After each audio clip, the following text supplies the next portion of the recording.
oil, garlic, onion. I'll put achete powder for color. Next is tomato and pork. Mix natin. Put salt and then pepper. I'll put oyster. Naubusan na naman ako ng toyo. Laurel. And then takpan, bulaga.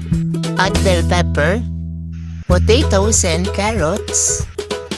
Wait lang natin hanggang lumambot. Lagay ko na yung tomato sauce and then yung ketchup, sugar, and water. And after 5 minutes, ilalagay ko na yung pugo. Finish! Kain tayo!